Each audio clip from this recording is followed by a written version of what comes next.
Hello everyone, I'm trying a new thing this video. I realized that this microphone is very sensitive and I didn't like the tone of my voice in the last video. And honestly, even before I used this microphone, just watching some of my other videos, I think that I have this bad habit of over projecting in my videos, like talking in this presenter projector voice that is not even how I talk on a normal basis. Like it's louder, it's stronger. It's like I'm projecting, like you guys are in a room and I don't have a microphone and I need you all to hear me, as if I'm a teacher in a classroom for real. But that's not the case because I have a microphone right next to my mouth. Like this, I'm talking softly intentionally this time and I'm having it very close to my mouth. So the quality is great, but it's a soft voice. So you can let me know what you think in the comments. I know some of you like my Learn English While You Sleep videos, and those have my soft talking voice. So people seem to like that. So yeah.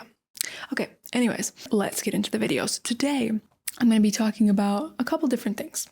So first, I'm going to talk to you about a couple phrases that are used incorrectly often by students. I've often seen them used incorrectly. I just said the same thing twice. And I want to explain why this is used incorrectly and what is my advice and how you should use it, or maybe not even use it. And the second part of the video, if we have enough time, I think I'm going to briefly talk about kind of a continuation on the topic in a couple videos ago when I talked about the food, the diet in the United States, and responding to common myths about what we eat at home in the United States.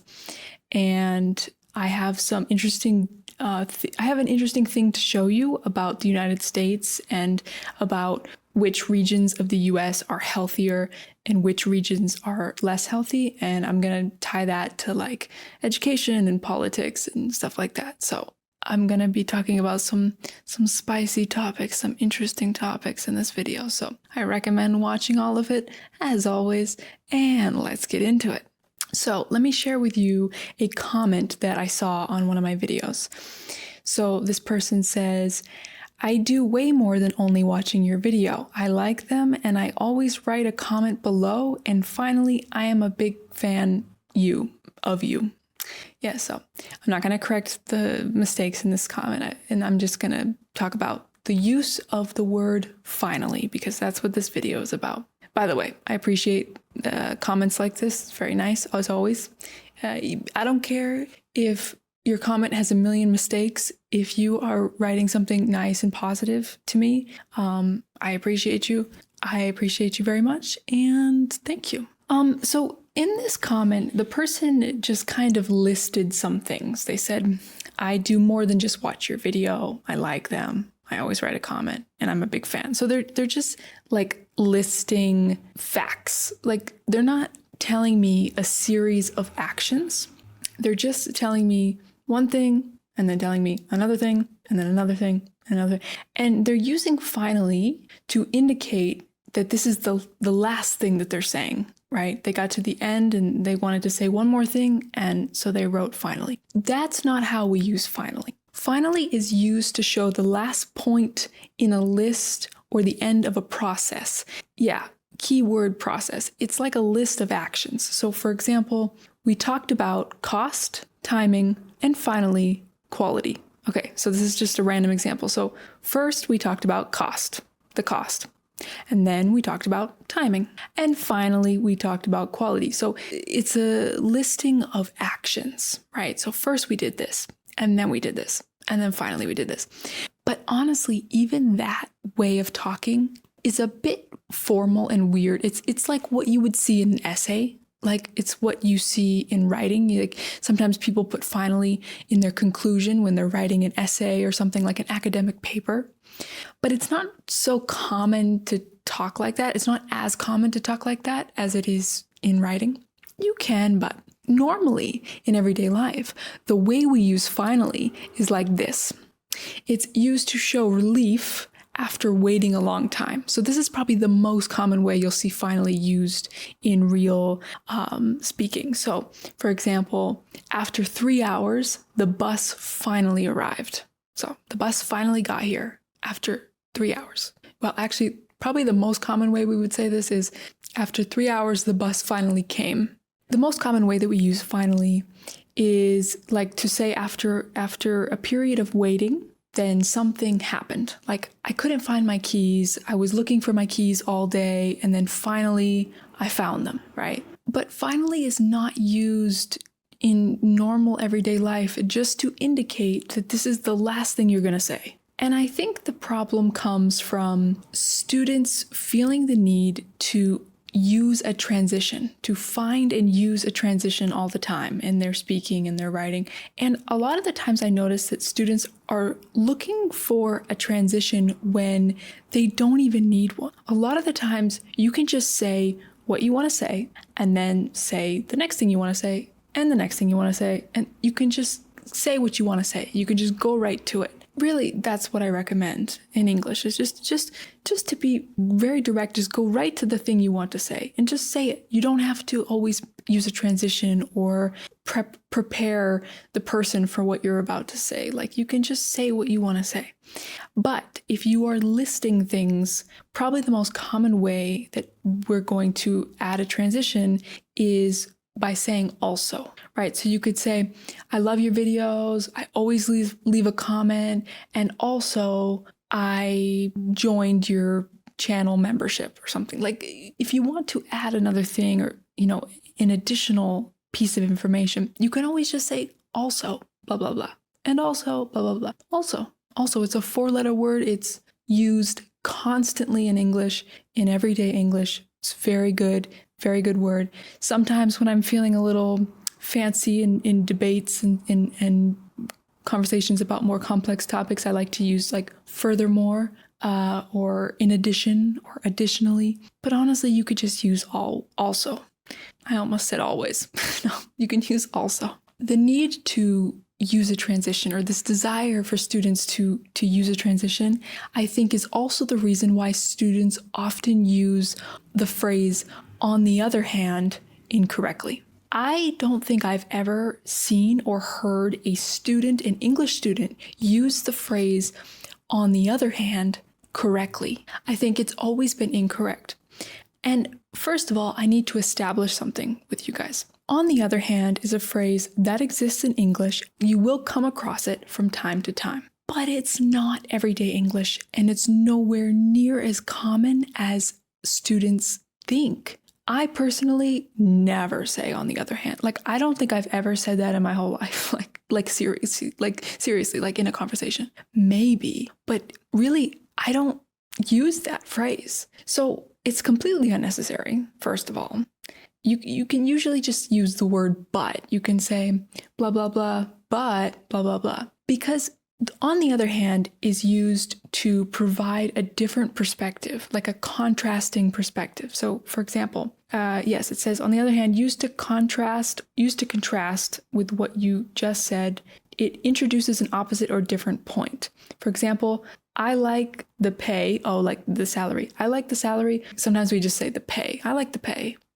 I like the pay.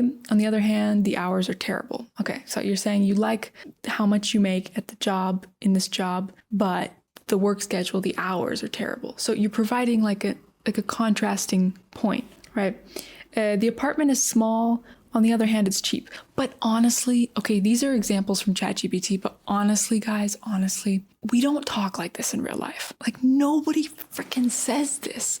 Nobody says this. Like, I don't think I've ever heard anybody talk like this. Anybody say, yeah, my apartment is really nice. On the other hand, it's expensive. No, we don't talk like that. We don't say that. That sounds so weird. We just say, yeah, the apartment's really nice, but it's expensive. But it's expensive. But it's so expensive. Yeah, but it's like crazy expensive. Yeah, that's how we talk, okay? When you say on the other hand, it sounds like you're just learning English from a book, from a Learn English book from the past, and you have never actually heard English in your life, and you're just reading a book about how to learn English. That's what you sound like. Nobody talks like this. okay? People don't usually say, on the other hand, we just say but. We just say but. But is the word that you will use all the time in English. And the reason that I've seen students use it incorrectly or heard them use it incorrectly is it's not just because it's not common, but they literally use it wrong. Like I've seen students use it just to transition to say something else or just to start saying something else. Like in the group chat that I have on WhatsApp, most people in that group have a decent level of English and we have conversations and it's great. But of course, mistakes happen and I help people sometimes with their mistakes in the group chat. If you're interested, you can join my WhatsApp group chat. The link is on my channel. But anyways, in the group chat, we were talking about Iquitos, the city in Peru in the Amazon. And I just said, oh, Iquitos, yeah. It's pretty famous, but I've never been there. And then another person in the group said, on the other hand, you have to take a plane or a boat to get there because you can't drive there. There are no roads. And I said, okay, but why did you say, on the other hand? You saying that you need to take a plane or a boat there is not a contrast to me simply saying that I've never been there. Those are not opposites, or those are not contrasting points. So why did you use on the other hand? And essentially he just said that he wanted to use a transition. And I said, well, you don't need a transition here. You just say, yeah, Iquitos, yeah, you have to take a plane or a boat to get there.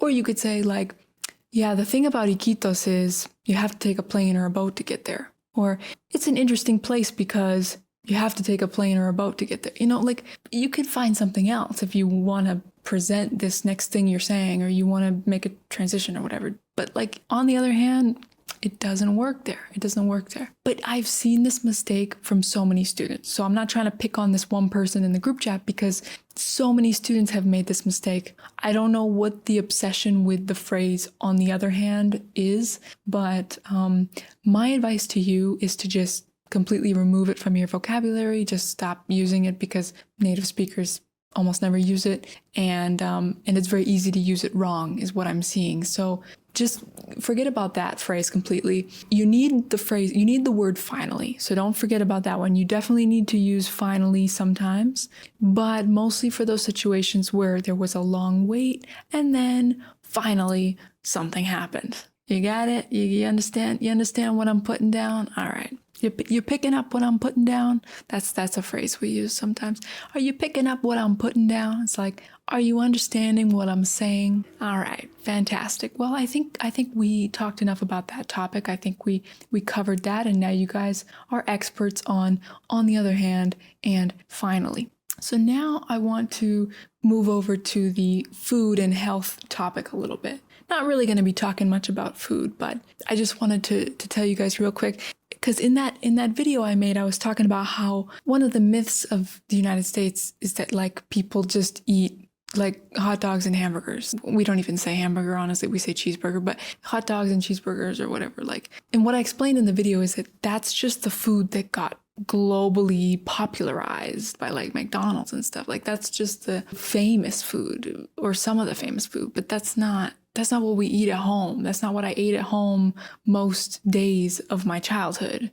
People don't eat that every day of their childhood. Like that's not, or of their life at home. That's not realistic. And what I said in the video is that people eat pretty similar to what people in other countries eat. Like in terms of macronutrients on a plate, right? So people typically eat like a carb, a protein, some kind of vegetable thing. Like people typically eat this structure in Latin America, in Europe, in the United States. Maybe the specific foods on the plate are different, the specific ingredients, but the general, like I said, macronutrient profile. Macronutrients, if you don't know, are like protein, fat, carbs, like those are, and then micronutrients are things like vitamin B7 and stuff like that, like more specific things. So in terms of macronutrients, in terms of fat, protein, and carbs, like people are eating generally the same ratio, the same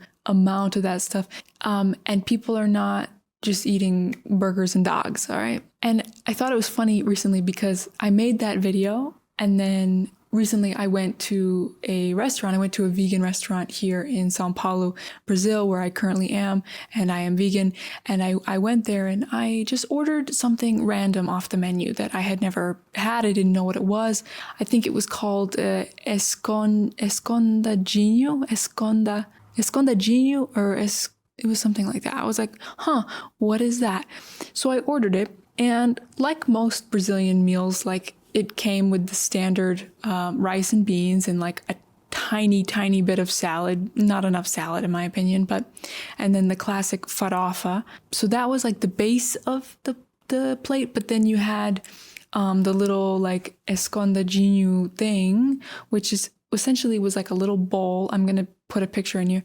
A little bowl there was mashed potato on top, and underneath was like the meat, like soy meat in this case, because it's vegan. And it was like a soy meat stew on the bottom, and then on the top was like the mashed potato. And I was like, oh my God, this is shepherd's pie. This is essentially like a shepherd's pie. Shepherd's pie, I guess it probably comes from Europe originally. I don't know, but it's very common in the United States. Like my family used to eat that a lot. It's like a layer of mashed potatoes on top and then like meat on the bottom. Like we used to use ground beef. My family was not vegan. They're still not. I am. So I would use soy meat today if I were to make it today, or seitan, or some kind of, probably use soy meat, but there's different things you can use. Sometimes even some vegetables with it underneath. But yeah, it's essentially like mashed potato and then like a ground meat type thing on the bottom. And that's it. Now, the one in Brazil is a little different. The flavor is a little different. I think it tastes a little more tomato-y,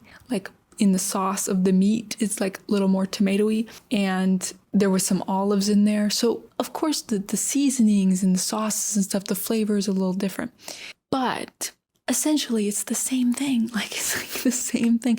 And I thought this was funny because, because I actually had a conversation with the waiter, with the guy at the restaurant. And I told him, I said, this is like shepherd's pie. This is like what we ate, growing up in the US, and what I ate. I don't know why I said we. It was just me at the restaurant. Anyways, and I told him this, but I told him it was slightly different, and I told him the version in the US is a little bit simpler. It's a little bit more basic. It doesn't have like olives in it and stuff, but it's essentially the same thing. And then he brought up hot dogs and burgers, like, and he's vegan and he's like a cool guy, but he brought up the burger hot dog stereotype. He said like, the food in the US is like more basic, right? Like you guys eat like burgers and hot dogs and stuff. Oh my God. I don't know what it is, man, but this propaganda is strong. This stereotype is strong. I didn't realize how strong it was, I think, until the past year or so. But a lot of people have been saying this. A lot of people in Brazil say this. And I'm just surprised. I'm just surprised that this stereotype is so strong. I wasn't aware of that. But yeah, it's crazy. So I had to tell him, I said, that's just the fast food, but like we eat like more normal food at home. He seemed like kind of surprised that I would say that, or confused. The irony of like in Brazil and in the United States, we're eating like the same meal, like the mashed potato with the meat on the bottom. We're eating like the same thing, but there's the stereotype that we don't eat stuff like that. Now, granted, we would not eat this type of thing with rice and beans on the side. That's very Brazilian. We wouldn't eat that with rice and beans. We would just eat like a huge portion of just the mashed potato in the meat, and then maybe like some more vegetables or salad on the side or something. That's probably what we would do. But the point is, I just thought it was funny because I just made that video, and then I ordered something random from a restaurant, and it was basically like one of my childhood foods. Anyways, okay. So I want to talk about one last thing before we end this video, and I'm not going to get too deep into like politics or anything, but I just want to show you this diagram. I don't know if that's the right word, but it's an image that I found on a website called visualcapitalist.com. I believe that is the website. And I thought it was super interesting because essentially what they did is they looked at 99 different measures of health. So like things like physical inactivity, smoking rates, air quality, fruit and vegetable consumption, mortality rates. They looked at 99 different indicators of health. So you can't say, they're just looking at food, they're just looking at smoking, no. They looked at 99 different things, and they analyzed all the states in the United States. And this picture shows that the darker green states are the unhealthiest, the least healthy, and the lighter green states are the most healthy. So it's super interesting because if you look at New England is the region in the northeast of the United States, north of New York, that consists of 6 states: Maine, New Hampshire, Vermont, Massachusetts, Connecticut, Rhode Island.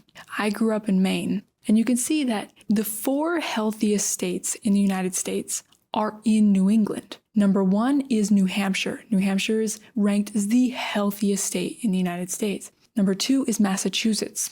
I'm from Maine, but I spent a lot of time in Massachusetts. My brother lives there. My stepdad lives there. Number 3 is Vermont, and number 4 is Connecticut. So the 4 healthiest states in the United States are all in New England, which is all the area where I grew up. And then Maine is 13, Rhode Island is 10. So they're not as high, but they're not too far on the list. So this region where I grew up is basically the healthiest region in the entire country. I just want to say that, of course, that does influence my perception of the United States and my childhood experience and all that. So I am aware of this. I am aware that I could be a little biased. I am probably biased because of growing up in the healthiest part of the United States. Because if you look at the southern states in the US, pretty much all of the South, these are the unhealthiest states. I think this is super interesting because not everybody knows this, but some people know this.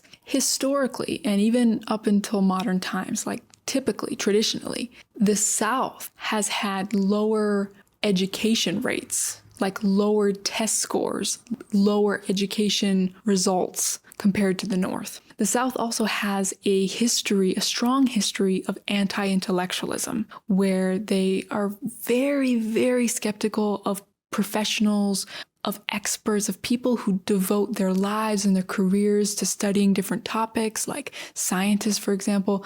The South tends to be the most skeptical of these people. Like back in the day, they would be skeptical. They would like make fun of like Northerners who would like read books and wear suits and come down to the South. Like there's this history of kind of, I just want to believe what I want to believe, and I don't want to accept what these educated people tell me, basically. And then religion heavily works with this as well, you know. Religion reinforces a lot of the stuff that they believe, that they want to believe, that isn't backed up by science, for example. Now, of course, I'm stereotyping here. Not everybody in the South is like this, and not everybody in the North is not like this, right? But this is just kind of what numbers show, what statistics show. If you're gonna find someone who says things like, humans aren't animals, we're not animals. No, I don't believe in evolution. You can find these people anywhere in the world, but like in the United States, you're gonna probably find a lot more of them in the South than in the North. That's all I'm saying, okay?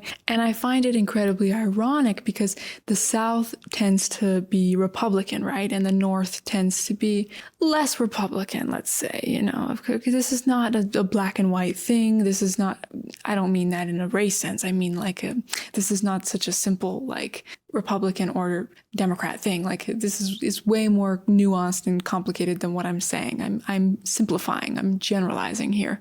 But based on the numbers, the South tends to be more Republican, the North tends to be less Republican, more Democrat or more independent or none of that stuff, like just whatever. I just think it's ironic that the South has lower rates of health and education, meaning that they are struggling more with health and education. They are suffering more with their health and education. At the same time, the South is the most resistant to the idea of spending more money on health and education. The people who need better health and education the most are the ones who are most resistant to spending more money on it and trying to improve it, or just prioritizing it more. These people are usually the most resistant to improving their health and education in the various ways that you can do that. And it's also interesting that people who have the lowest rates of health and education, which is all connected to cognitive function, right? If you have lower rates of education and you have worse health, your physical health is worse, well, that's connected to your brain health. That's connected to your cognitive functioning. So if your education and health rates are lower, you're less likely to use critical thinking and make smart decisions. So it's interesting that the people with the lowest rates of health and education are allowed to have this much political influence. Now, even though people don't believe me often when I talk about stuff like this in videos, for the record, I'm not Democrat, I'm not liberal, or whatever any of those stupid two-party dumbass names that people want to put on me. The two-party system is the dumbest thing I've ever heard of in my life, and I will not go into that box. Life is not that simple. There are contradictions and hypocrisies on both sides, and also corruption, and also lies and bullshit, and yeah.